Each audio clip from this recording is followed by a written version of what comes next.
Hello, this is an E-Type Jaguar. It's a Series 3 from 1972. I'm going to show you a little bit around it.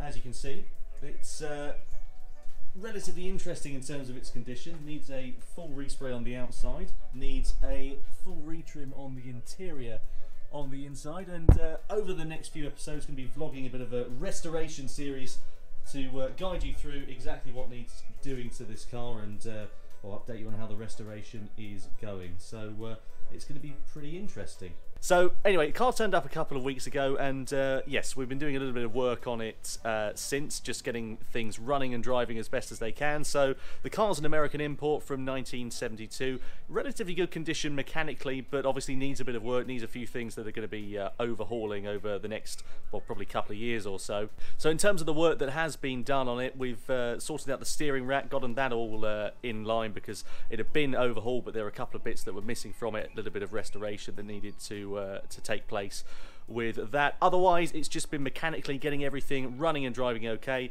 You can see a bit of rubbish mobile phone footage more than anything at the moment that I'm going to overlay over the top of me talking of Dad just working on the car on the first day, making sure that things are as good as they can be. So anyway, the plan today basically is to get this car out on the road and get it driving, making sure that there are no mechanical issues. So as you can see, the car, as I said earlier on, needs a full respray, needs a retrim on the interior, just as those things, as well as all the mechanical bits and bobs that need doing. But the idea is to get the car running and driving, see if there are any major mechanical issues before we strip it down, of course, because the last thing you want is to get a car back and ready together, and then the next thing you know, you've got to take it all apart again because something is wrong that you haven't checked in the initial stages. So anyway, let's get onto the road, shall we, and see what it's like out on the tarmac.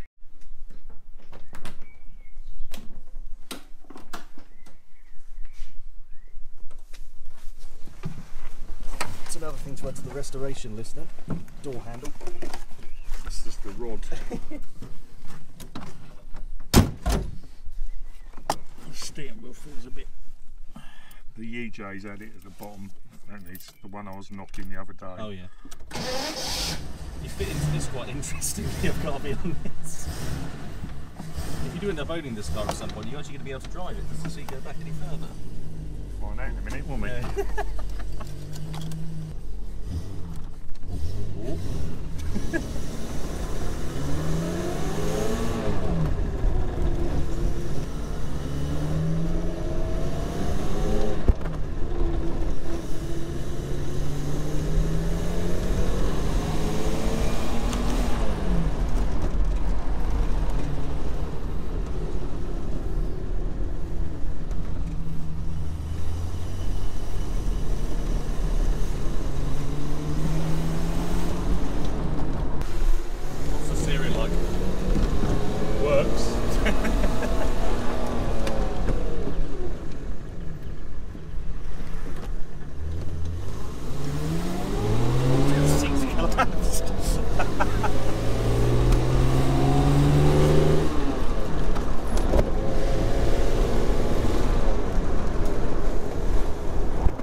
Made it. Just.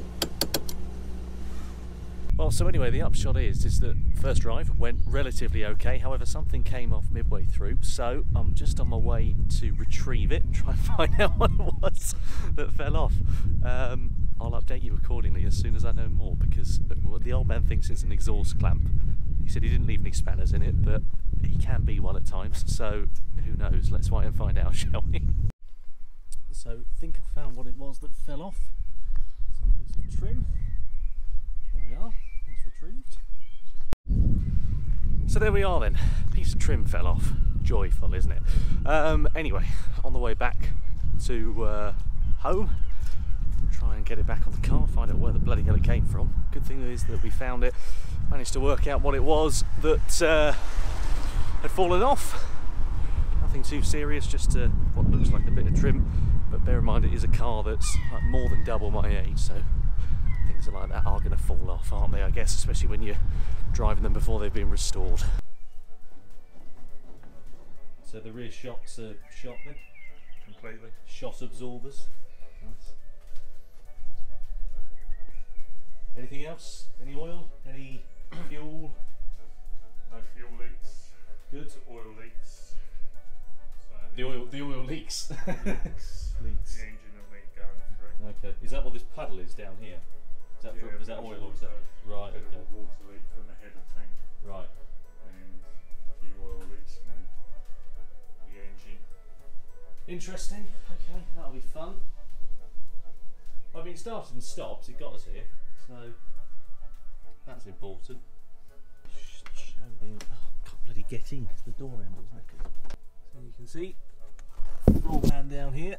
Seen better days. Electrics. Seen better days. Seats. Seen better days, and that one especially as well, which has just covered my arse in 40-odd-year-old leather. That's an air conditioning pump down there. So this car is an American import from 1972. As you can see, left-hand drive. So the plan is for UK market, stick it over to right-hand drive, get rid of the aircon, respray the thing, retrim the interior, put a seat in the back, get a headrest, you know, all of that sort of thing. Yeah. It's gonna be pretty good fun. Anyway, thank you so much for joining me on this first video of this Jaguar E-Type restoration, just to give you an idea, a bit of a brief glimpse as to what the car looks like, the sort of work that's going to be involved over the next couple of years, and the labour of love that the tall man is going to have to go through. Well, I say labour of love and hate probably, because he's going to love doing it, but he's going to hate not owning it at the end of it. Anyway, thank you so much. Join us for whenever the next episode is going to be, whenever we get some time to do it, I guess, and make some progress that's worth vlogging. But we'll keep you up to date. In the meantime, do feel free to follow me on the social media channels, etc., etc. I hope you've enjoyed this one, and see you next time.